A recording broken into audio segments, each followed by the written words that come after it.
नमस्कार दोस्तों, मैं अंकुर गुप्ता एक बार फिर आपके सामने बैठे क्लास 11th अकाउंट्स का चैप्टर नंबर 4 स्टार्ट किया था लास्ट क्लास में मैंने। Basis of accounting. Basis of accounting का बेसिकली मीनिंग था मेथड्स ऑफ अकाउंटिंग।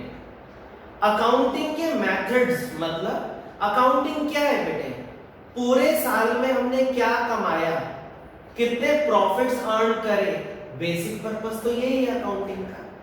तो बेसिकली अगर मैं कहूं अकाउंटिंग के दो मेथड्स हैं या फिर प्रॉफिट्स कैलकुलेट करने के दो मेथड हैं तो भी ठीक होगा। हमारे पास बेटे अकाउंटिंग करने के दो मेथड्स हैं, cash method of accounting, accrual method of accounting. दोनों समझाए लास्ट क्लास में। कैश मेथड ऑफ अकाउंटिंग में बेटे हम क्या करते हैं, जब भी कैश आया वो इनकम बन गई, जब भी कैश चला गया वो एक्सपेंस बन गया। हम उसमें बिल्कुल दिमाग नहीं चलाते कि वो जो पैसा आया वो क्या इसी साल का या पिछले साल का या अगले साल का है। हम बहुत मूर्खता भरी अप्रोच अपनाते हैं वहां पर। जैसे ही पैसा आया हमने कहा इनकम बन गई, जैसा ही पैसा गया हमने कहा एक्सपेंस बन गया। पुअरेस्ट मेथड ऑफ अकाउंटिंग है, पूरी दुनिया में कहीं भी अडॉप्ट नहीं किया जाता, सिर्फ हमारे कोर्स में, इसीलिए हम पढ़ रहे हैं। याद करो मैंने एग्जांपल दिया था कि किसी बच्चों को मैंने मार्च 2020 में पढ़ाया, उनकी फीस अप्रैल 2020 में आई। मार्च 2020 2019-20 में आता है, अप्रैल 2020 फाइनेंशियल ईयर में आता है। तो कैश मेथड कहता है फीस 2020-21 में आई है ना, तो 20-21 की इनकम मानो। जबकि एक्रूअल मेथड क्या कहता है, 2019-20 में पढ़ाया है ना, सर्विसेज इस साल दी है, जिस साल सर्विसेज दी है उस साल की वजह से तो पैसे आए हैं, तो उस साल में इनकम रिकॉर्ड करो। एक्रूअल मेथड ऑफ अकाउंटिंग पूरी दुनिया में यूज किया जाता है बेटे, वर्ल्ड वाइड एक्सेप्टेंस। सिर्फ एक एग्जांपल दिया था जब हम एनपीओज यानी कि चैरिटेबल ट्रस्ट के खाते बनाते हैं क्लास 12th में, सिर्फ एक account receipt and payment account cash method की अप्रोच से बनाया जाता है, उसके अलावा कोई अकाउंट नहीं बनाया जाता बच्चों। सारे के सारे दुनिया में accrual method of accounting follow किया जाता है। थोड़ा सा टेक्निकल लगता है उन लोगों को जिन्होंने कभी अकाउंट्स नहीं पढ़े। अकाउंट्स पढ़ने वाले बच्चों के लिए बहुत नॉर्मल सी बात है। क्या कहता है देखो, मैंने बहुत इजी लैंग्वेज में लिखने की कोशिश करी है कि आपको यूं समझ में आए। कहता है एक्रूअल मेथड ऑफ अकाउंटिंग क्या होता है, देखो बेटे। कहता है in this method of accounting income is recorded when it is earned. जब बेटे इनकम अर्न करी जाती है, कमाई जाती है, तभी रिकॉर्ड करी जाती है। मतलब income of a particular accounting year will be recorded in that particular accounting year itself, whether we have received such income or not received such income. किसी पर्टिकुलर अकाउंटिंग ईयर की इनकम उसी accounting year में ही record होगी, चाहे पैसे आए हो या ना आए हो। मैंने एग्जांपल लिया है कि बेटे हमने मार्च 2020 में यानी कि फाइनेंशियल ईयर 19-20 में उधार पे गुड्स बेची 10,000 की, मार्च 2020 यानी कि फाइनेंशियल ईयर 19-20 में। पैसा आया 10,000 रुपए अप्रैल 2020 में। अप्रैल 2020 में जो पैसा आया तो फाइनेंशियल ईयर 20-21 में पैसा आया। अब प्रश्न ये उठता है, सेल करी 19-20 में, पैसा आया 20-21 में, कौन से साल की इनकम मानो बच्चों? एक्रूअल मेथड कहता है सेल करिए 19-20 में तो 19-20 की इनकम मानो, 20-21 में तो सिर्फ पैसा आया है, सारे एफर्ट तो 19-20 में करे गए हैं। ऐसे बच्चों मैंने मार्च 2020 में बच्चों को पढ़ाया, फीस अप्रैल 2020 में आई, तो ना मैं मार्च में पढ़ाता ना अप्रैल में फीस आती। कारण क्या है? मार्च 2020 फाइनेंशियल ईयर 19-20 तो 19-20 में इनकम को रिकॉर्ड करो ना। 20-21 में तो सिर्फ पैसे आए हैं, लेकिन कैश मेथड में क्या करेंगे, 20-21 में पैसे आए तो 20-21 की इनकम मान ली जाएगी। एक्रूअल में ऐसा नहीं होगा। एग्जांपल देखो बेटे, गुड्स सोल्ड इन मार्च 2020। मार्च 2020 कौन से फाइनेंशियल ईयर में आता है बेटे, 19-20 में। और क्रेडिट फॉर ₹10,000। बेटे मार्च 2020 यानी कि फाइनेंशियल ईयर 19-20 में हमने उधार पे गुड्स बेची 10,000 की। ये पैसे आ गए मेरे पास अप्रैल 2020 में। अप्रैल 2020 मतलब 20-21 फाइनेंशियल ईयर स्टार्ट हो चुका है बेटे। As per accrual method of accounting, income of 10,000 will be recorded in financial year 19-20 although cash is received in financial year 20-21। हालांकि कैश 20-21 में आ रहा है, फिर भी हम इसको इनकम 19-20 की ही मानेंगे एक्रूअल मेथड में, और कैश मेथड में 20-21 की मानेंगे। ये तो हमें आता ही है बेटे। ऐसे ही बेटे अगला पॉइंट कहते हैं जिस साल का खर्चा होगा उसी साल में रिकॉर्ड किया जाएगा, चाहे हमने उस खर्चे की पेमेंट उस साल में करी हो या ना करी हो। टेलीफोन बिल है बेटे मार्च 2020 का। मार्च 2020 का टेलीफोन बिल मतलब 19-20 का। 19-20 हमने इसको अप्रैल 2020 मतलब 20-21 में पे करा। बेटे बिल ही अप्रैल में आया था तो पे भी अप्रैल में। यहां पर किसी की फॉल्ट नहीं है, सिस्टम ही ऐसा है। उधार पे सामान बेचते हो, अगले महीने पैसे आ गए, क्या प्रॉब्लम है? ये नॉर्मल रूटीन है बेटे बिजनेस का। मार्च का टेलीफोन बिल 99.99% अप्रैल में ही पे करते हैं, लेकिन वो अप्रैल में पे करने से अप्रैल का बिल थोड़ी हो गया, 2020-21 का बच्चों बिल थोड़ी हो गया। वो 19-20 की वजह से ना 19-20 में ना मार्च 2020 में टेलीफोन यूज करते ना उसका बिल आता। रीजन क्या है, 19-20 में हमने टेलीफोन डिपार्टमेंट की सर्विस ली है तो 19-20 में ही उसका खर्चा रिकॉर्ड होगा। सिर्फ पेमेंट 20-21 में करने से वो 20-21 का खर्चा नहीं माना जाएगा। तो कहता है as per accrual method of accounting telephone expense of 5,000 will be recorded as expense of financial year 19-20 although it is paid in financial year 20-21। है ना बेटे, मैंने इनकम का भी एग्जांपल दे दिया और एक्सपेंसेस का भी एग्जांपल दे दिया। जिस साल की इनकम है उसी साल में रिकॉर्ड होगी, पैसे आए हो या ना आए हो। जिस साल के एक्सपेंसेस हैं उस साल में ही रिकॉर्ड होंगे, पैसे दिए हो या ना दिए हो। बहुत खूबसूरत बेटे मेथड, वर्ल्ड वाइड यही मेथड अडॉप्ट किया जाता है। तो in short income and expenses of a particular accounting year will be recorded in that particular accounting year itself. किसी भी अकाउंटिंग ईयर की इनकम और एक्सपेंस उसी अकाउंटिंग ईयर में ही रिकॉर्ड होंगे, बात खत्म। कैश मेथड बिल्कुल उल्टा है बेटा। वो कहता है कैश आया जिस साल उस साल की इनकम, कैश दिया जिस साल उस साल के एक्सपेंस। ये तो गलत बात है। मार्च 2020 का टेलीफोन बिल 19-20 का खर्चा है, 19-20 में रिकॉर्ड होगा। मार्च 2020 में जो गुड्स बेची है वो 19-20 की कमाई मानी जाएगी, चाहे 20-21 में कैश क्यों ना आए। बहुत प्यारा तरीके से मैंने, मुझे खुद लगता है बहुत अच्छे तरीके से मैंने एक्सप्लेन किया। इतना सुंदर सुंदर आप लिखो, जितनी अच्छी मैंने प्रेजेंटेशन दी। सभी बच्चे अच्छे से कॉपी करो। स्टिल कोई प्रॉब्लम आती है आप मेरे से पूछ सकते हो बच्चों। You have my number with you, फटाफट कॉपी करो। इसके बाद मैं इसी मेथड के एडवांटेजेस और डिसएडवांटेजेस भी लिखवाने वाला हूं।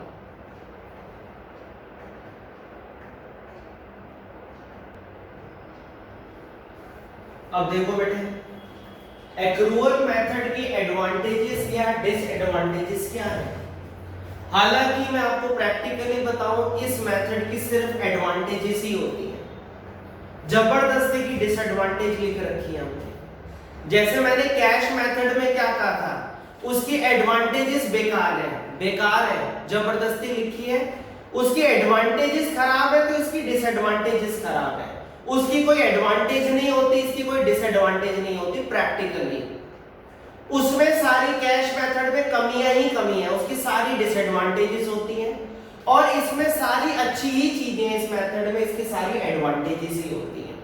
लेकिन हमारे कोर्स में कैश मेथड और एक्रूअल मेथड दोनों के एडवांटेज और डिसएडवांटेजेस पढ़नी है हमने, तो जबरदस्ती डिसएडवांटेजेस लिखी है। जैसे कैश मेथड में जबरदस्ती हमने एडवांटेजेस लिखी है ना। एक्रूअल मेथड ऑफ अकाउंटिंग की एडवांटेजेस क्या है? कहता है सर ये मेथड ज्यादा लॉजिकल है, साइंटिफिक है, समझ में आता है कि जिस साल की इनकम और एक्सपेंस है उस साल में ही रिकॉर्ड करने चाहिए।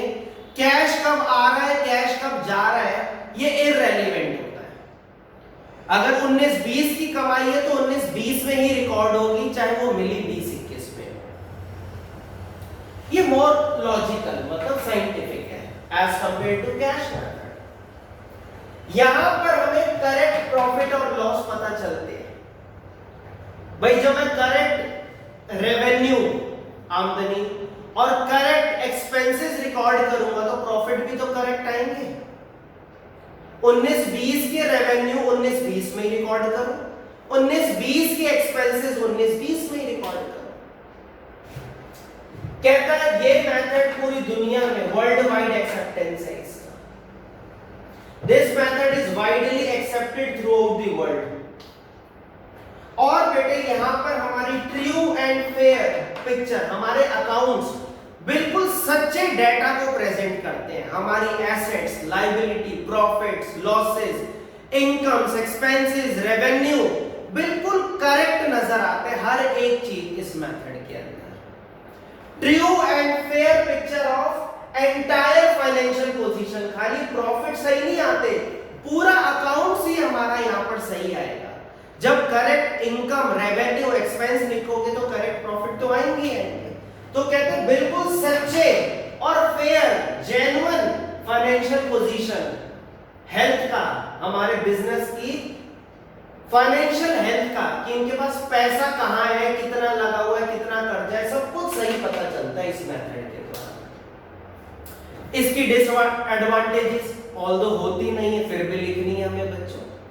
कहता है थोड़ा सा टेक्निकल है, मतलब सिंपल नहीं है। यहाँ एक छोटा दुकानदार को एक्रूअल मेथड पता ही नहीं होता बेटे, है ना। आपको पता उसके गले में जो कैश आ रहा है वो इनकम है, जो जा रहा है वो एक्सपेंस है, राइट।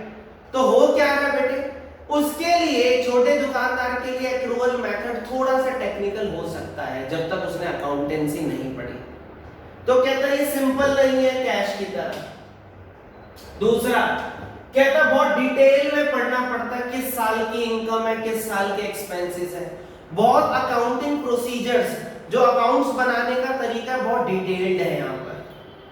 तीसरा बेटे, हम यहाँ पर प्रॉफिट और लॉस को तुरंत कैलकुलेट नहीं कर सकते, कोई कैलकुलेशन पॉसिबल नहीं है, ये बात बिल्कुल पक्का है। जब तक पूरा साल खत्म ना हो जाए, पूरे साल की रेवेन्यू नहीं पता चलेंगे। जब तक पूरा साल खत्म ना हो जाए, 31 मार्च ना आ जाए, पूरे साल के एक्सपेंसेस पता नहीं चलेंगे।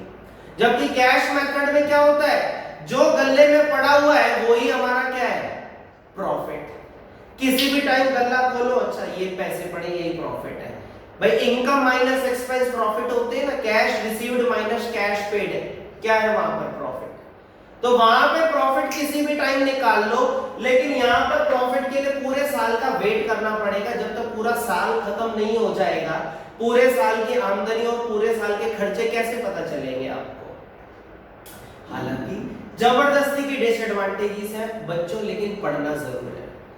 आपको लगता है थ्योरी फर्स्ट टर्म में बेटे 100 में से, ऑल्दो तो पेपर बेटे 80 मार्क्स का होता है, 80 मार्क्स का अगर आपका पेपर हो रहा है, या स्कूल कई बेटे 100 मार्क्स का पेपर लेकर फिर 80 पर ले आते हैं, या 80 मार्क्स का पेपर लेकर उसको 50 पर ले आते हैं, तो बेटे मैं परसेंटेज की फॉर्म में बता रहा हूं कि जितने भी मार्क्स का पेपर आए 35% की थ्योरी आती है, 100 में से 35 नंबर की थ्योरी आती है फर्स्ट टर्म के अंदर।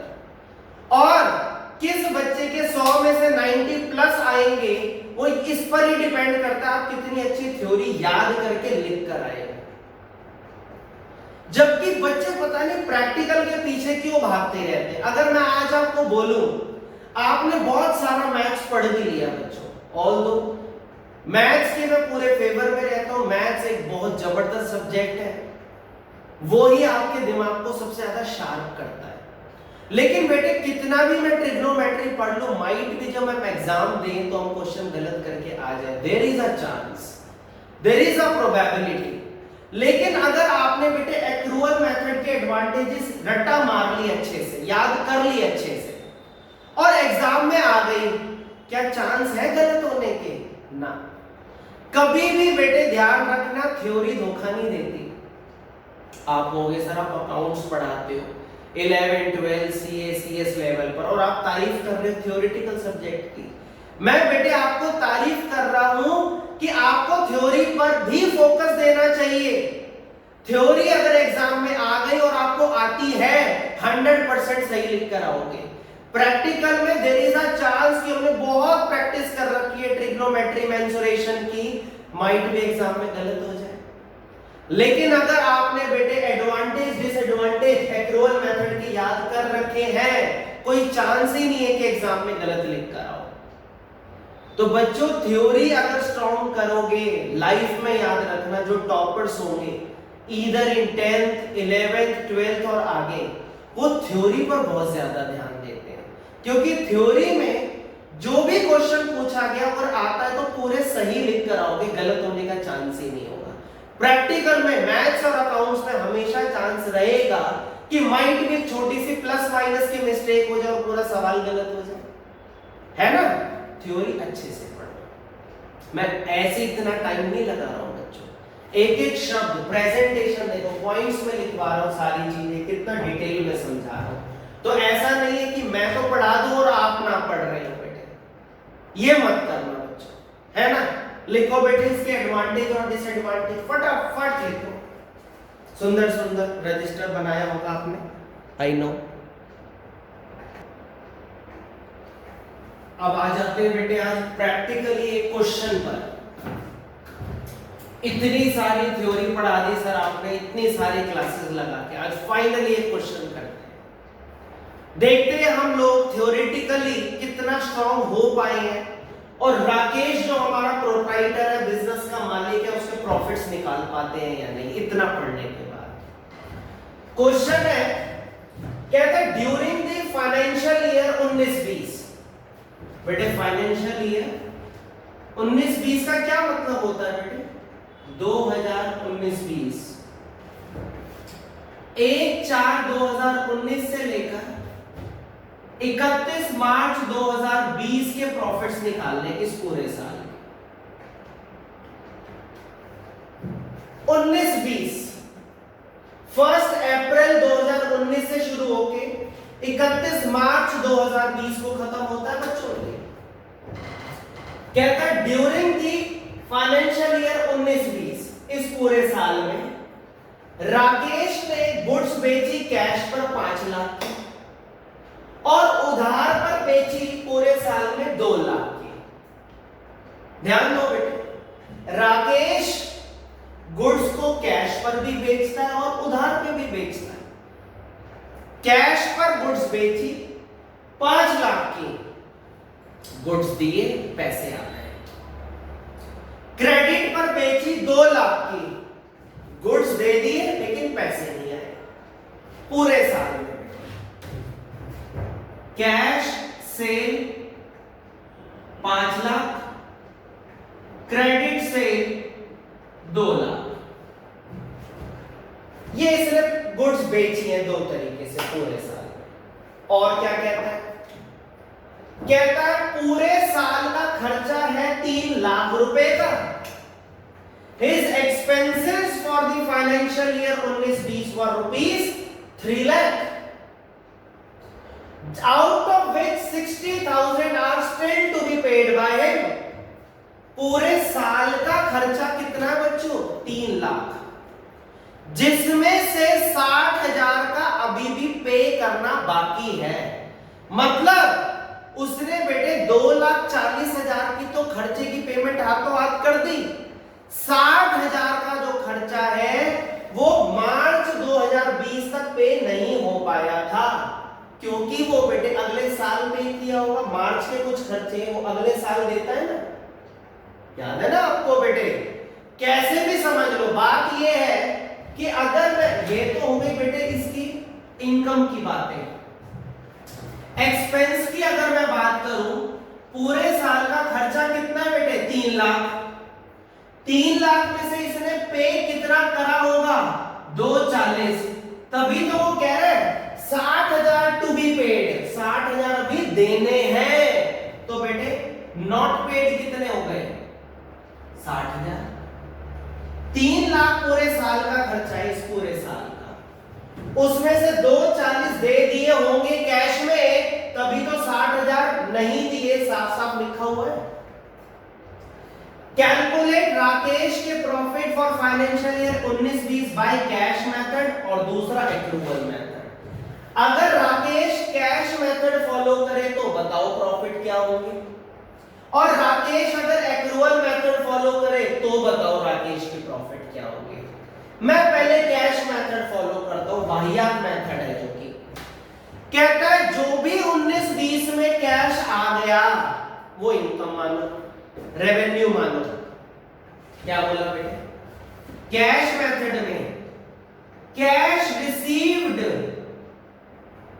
इन फाइनेंशियल ईयर 2019-20 वो क्या बन जाता है बेटे? रेवेन्यू। जो भी पैसा आ गया, कैश मेथड वाहियात है, कहता सिर्फ जो पैसा आया ना वो ही इस साल की आमदनी है। जो पैसा आया तो सर पैसा तो सिर्फ कैश में गुड्स बेचकर ही आया, उधार में जो गुड्स बेचते उसका तो पैसा ही नहीं आया। पूरे साल में कैश कितना आया? मात्र 5 लाख रुपए कैश से निकाल। जो गुड्स बेची और पैसा आ गया वो है 5 लाख। क्रेडिट पे जो सामान बेचा उसका पैसा नहीं आया, वो कहता पैसा नहीं आया तो वो आमदनी भी नहीं है इस साल की। यही तो गड़बड़ है इस मेथड में। जो भी कैश बेटे, ये कीवर्ड है, मैंने आपको ये लिखवाया, जो भी कैश 19-20 में रिसीव होगा वो ही 19-20 का रेवेन्यू माना जाएगा। और बेटे जो भी कैश पेड होगा इन फाइनेंशियल ईयर 19-20 वो ही 19-20 का एक्सपेंस माना जाएगा। जो पैसा आया जेब में वो आमदनी, जो पैसा गया जेब से वो खर्चा। तो पैसा गया कितना है? सिर्फ 240। 3 लाख में से 60 तो पे ही नहीं करे, तो बताओ गया कितना है बेटे? 2,40,000, जो कि हमने एक्चुअली में क्या करा बेटे? पेड। ये कीवर्ड्स हैं, cash received in 19-20 minus cash paid in 19-20। इन 19-20 की इनकम निकालनी है ना, तो 19-20 में जो पैसा आ गया वो किसी भी साल के लिए हो, मतलब नहीं, वो कहते पैसा आया इनकम, पैसा गया खर्चा। बिल्कुल बेकार मेथड है, पढ़ना पड़ेगा, कोर्स में है। कैश 19-20 की बेटा प्रॉफिट निकाल ले ना, तो 19-20 में जो पैसा आया वो 19-20 का रेवेन्यू, 19-20 में जो पैसा गया वो 19-20 का एक्सपेंस। तो 19-20 में जो पैसा आया वो सिर्फ 5 लाख रुपए है, 19-20 में जो पैसा गया वो सिर्फ 240 ही है। तो बेटे बताओ प्रॉफिट कितने आ गए? 19-20 के profits ₹2,60,000 is the answer. 5 lakh आए, 240 चले गए, 260 के profit as per cash method of accounting. ये मैंने बेटे कैश मेथड कराया आपको, आराम से देखो। Cash received in 19-20 minus cash paid in 19-20, ये होगा कैश मेथड से इस क्वेश्चन का आंसर 2,60,000। करो बेटे कॉपी।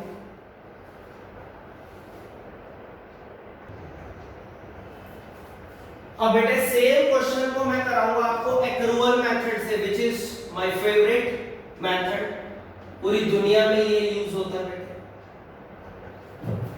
एक्रूअल मेथड कहता है बेटे फाइनेंशियल ईयर 2019-20 का प्रॉफिट निकालो, यानी कि 1/4/2019 से 31 मार्च 2020 में पूरे साल की इनकम और पूरे साल के एक्सपेंसेस को देख लो, उनकी पेमेंट आई है या नहीं आई है, उनका पैसा दिया है या नहीं दिया, ये मैटर नहीं करता। पूरे साल की कमाई अर्नड ड्यूरिंग 1920, अर्नड, चाहे पैसा आया हो या ना आया हो।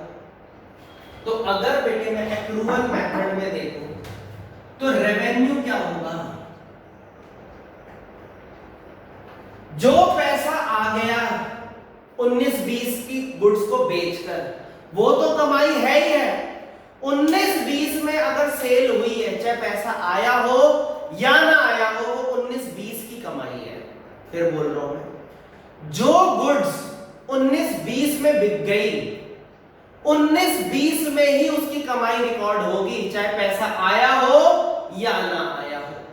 अब 19-20 में हमने बेटे 7 लाख रुपए की गुड्स बेची है, 5 लाख का पैसा आ गया और 2 लाख का पैसा नहीं आया, कोई बात नहीं। 19-20 में मेहनत करी है ना सामान बेचने में 7 लाख का, तो 2 लाख अगर 20-21 में आ जाएगा तो 20-21 की कमाई थोड़ी मानी जाएगी। मेहनत कब करी है गुड्स को बेचने में, 19-20 में, तो इनकम मानी भी कब की जाएगी, 19-20 की, चाहे पेमेंट आई हो या ना आई हो।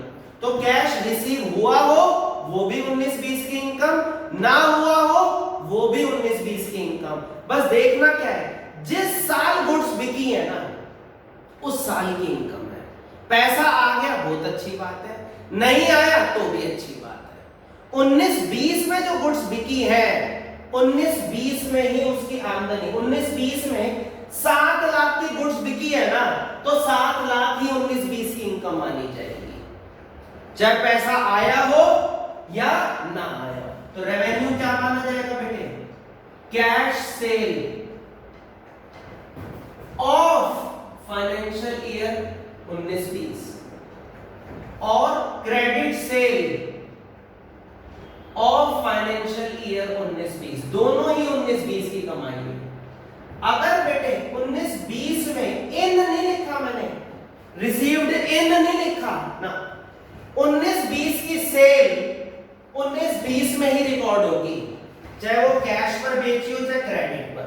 19-20 का सामान जो बिका है ना वो 19-20 में ही रिकॉर्ड होगा। तो बेटे 19-20 में चाहे मैंने कैश पे सामान बेचा हो चाहे उधार पे, कब बेचा है, 19-20 में बेचा है, तो 19-20 की इनकम है 5 लाख और 2 लाख। तो 19-20 का रेवेन्यू कितना आ जाएगा बेटे, 7 लाख। देख रहे हो बेटे, जब थ्योरेटिकल पढ़ते हैं कुछ और चीज समझ में आ रही होती है, जब प्रैक्टिकल क्वेश्चन करते हैं वो ही थ्योरी की अप्रोच कितनी चेंज हो जाती है। हालांकि बिना थ्योरी पढ़े तो मैं आपको समझा ही नहीं सकता था, लेकिन कई बार हमें थ्योरी तो बहुत अच्छे से क्लियर होती है, जब क्वेश्चन करने बैठते हैं तो हल्के हल्के डाउट सामने निकल के आते हैं। जैसे माइंड भी इस क्वेश्चन में कुछ डाउट निकल के आ रहे हो, जबकि मैंने एक सिंपल सी बात बताई थी, जिस साल की इनकम है उसी साल में रिकॉर्ड होगी, पैसे आए हो या ना आए हो।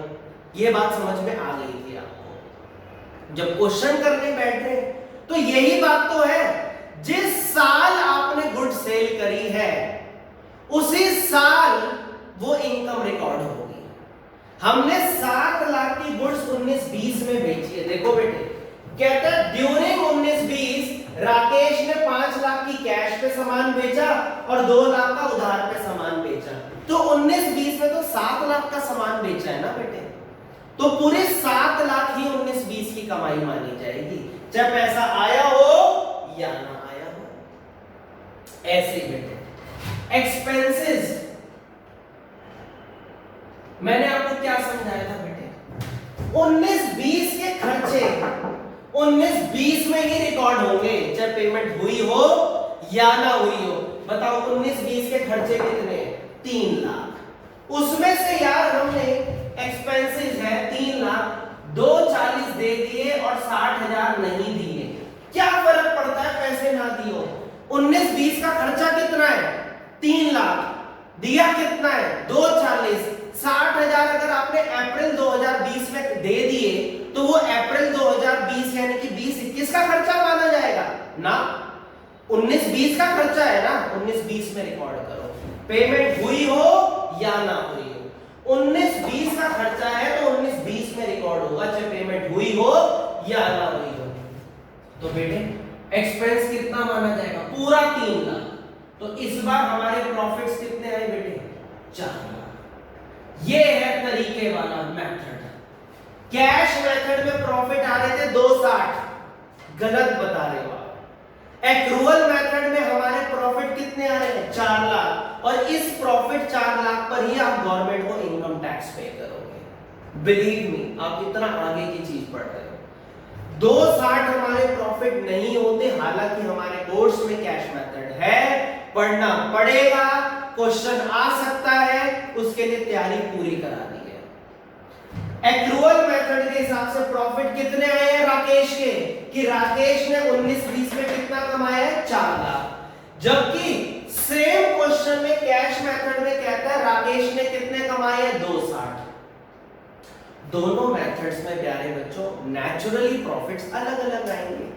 उसमें सिर्फ कैश लेते हैं और यहां पर लॉजिकली कहता पूरे साल आपने जो भी सामान बेचा वो इस साल की कमाई है, पैसा आया हो या ना आया। 7 लाख की गुड्स बेची है तो 7 लाख ही 19-20 की कमाई है। 3 लाख के खर्चे इस साल के 19-20 के, तो 3 लाख ही इस साल का एक्सपेंस है, चाहे पेमेंट हुई हो या ना हुई हो। तो इस साल बेटे 7 लाख के गुड्स बेचे, 3 लाख के खर्चे करें, 4 लाख का प्रॉफिट। ये होता है एक्रूअल मेथड ऑफ अकाउंटिंग। अगली क्लास में बेटे कुछ और क्वेश्चंस, बेटे लास्ट क्लास होगी अगली क्लास इस चैप्टर की हमारी, मैं कुछ और क्वेश्चंस भी कराने वाला हूं और accrual method versus cash method में डिफरेंस को और टेक्निकलिटी से भी पढ़ाने वाला हूं। एग्जाम में क्वेश्चन आ जाता है कि डिफरेंस बताओ कैश मेथड और एक्रूअल मेथड के अंदर, और बेस भी बताता है कि बताओ अकाउंटिंग प्रोसीजर में उनका क्या डिफरेंस है, टेक्निकलिटी में क्या डिफरेंस है, लॉजिकली क्या डिफरेंस है।